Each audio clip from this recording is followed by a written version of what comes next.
Welcome back to the programs. We all know that our overall performance of our laptops or desktop is largely determined by four essential elements. Firstly, the processor speed.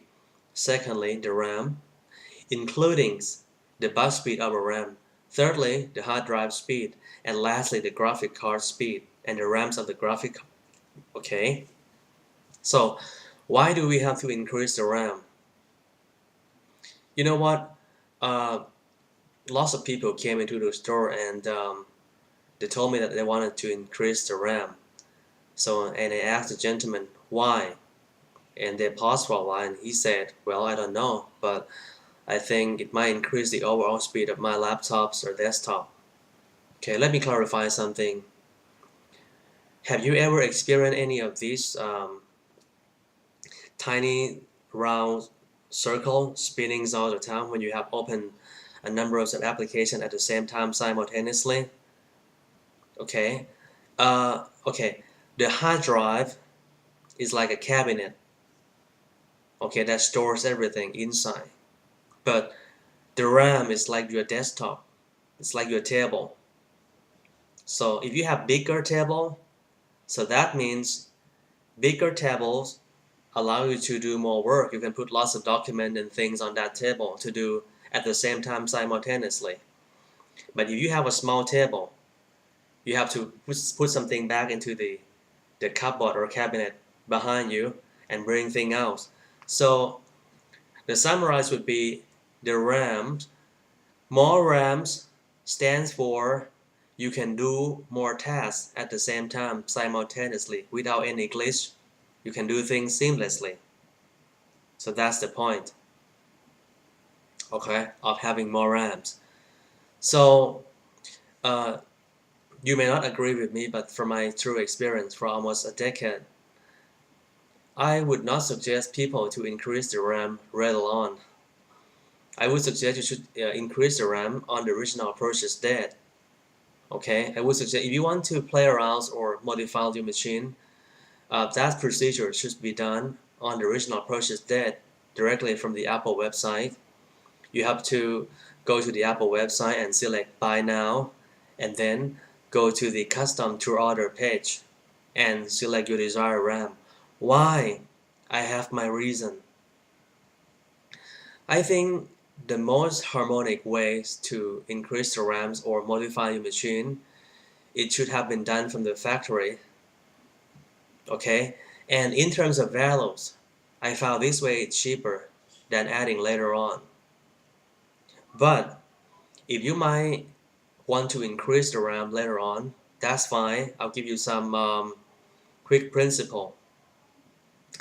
It's funny though that the Mac Pro, new Mac Pro, MacBook Pro 2010s or 9, this model allows you to increase the RAM up to 8 gigabytes, right? But I have never seen any person who really increased the RAM up to 8. Okay, because we need two pieces of 4 gigs of RAM to fit in 2 slots, and we have to sacrifice the existing 2 and throw them away or try to resell them.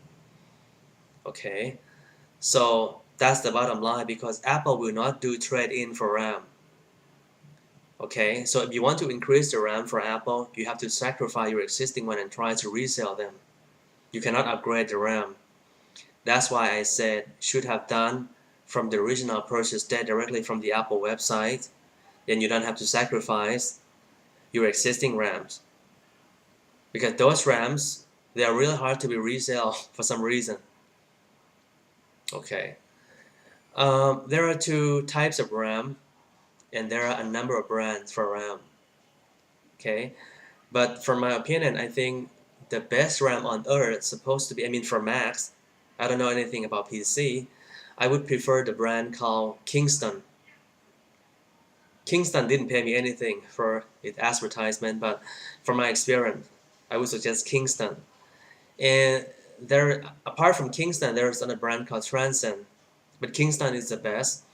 But if you go deeper into the detail of this brand called Kingston, we can categorize into 2 categories. Firstly, we call Kingston KTA, and secondly, we call it Kingston KVR.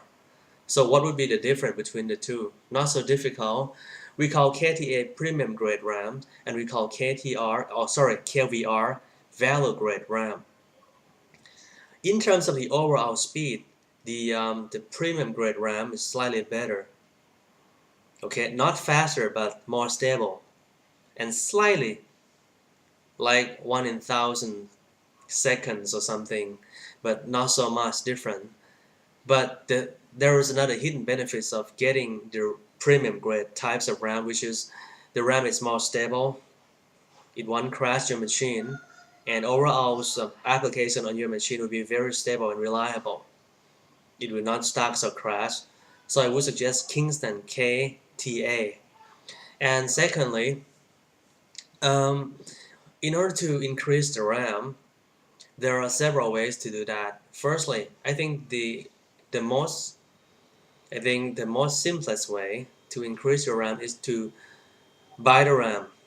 Don't buy RAM from Apple Store, will be expensive there. You buy the RAM from outside the Apple Store, and then you go to the Apple Store that you bought the RAM from. Okay, and ask the salesperson or any technical personnel to help you with that. In general, they don't usually charge you anything, except you want to give them some tips like $20 or something. Okay, but if you bought your Mac from retail, another types of retail outlets like Apple Online Store or something, you might have to go to the Apple retail store or Apple Service Center, but they might charge you for the service fee. I'm not quite sure about the actual cost because it varies depending on the countries and regulations and everything. Or for some Mac models, you can increase the RAM by yourself. Like for the new Mac Mini, there is a lid underneath that you can remove the lid easily by yourself. The lid is like the bottoms of any cooking box, or the new iMac 2010. Okay, there is a slot underneath or something. You can learn more on there is a website called ifixit.com, I and fix, F-I-X and I-T, ifixit.com. You can learn more about how to do that, and you can reconsider whether to take the risk by yourself or to the nearest Apple store and save probably a couple of bucks for tips or something. But in general, they don't usually mind to help people to increase RAM. And I have some essential principle to give you some ideas of the speed of the RAM. Now we have comes to the DDR3 RAMs. The bus speed is 1333, right? If you have a motherboard that supports up to 1333, and the RAM is DDR3, okay? But you really can't find that type of bus speed, okay? You don't have to really try to put that type of speed for the RAM. You can find something lower, like, okay, you get the new iMac, okay? It requires DDR3 RAMs with the bus speed of 1333. But you can even put DDR3 RAM, but the bus speed only 800 or 1066. You got what I mean? But you won't get the most out of that. Okay? So before you make your final decisions, and I would suggest you have to ask yourself, like for instance, if you go to the Finder and you select Go and you select Utility, there is an icon called Activity Monitors. The activity monitors will show you what has been turned on and everything, and the RAM users at the moment is everything. If you want to buy, for instance, the MacBook Pro still 13-inch, and you want to increase RAM up to 8 or even 15-inch, you have to ask yourself, do I really need to open up 7 or 10 applications at the same time simultaneously, or hook up to 2 external monitors? Okay, so that's the bottom line. Thanks for watching.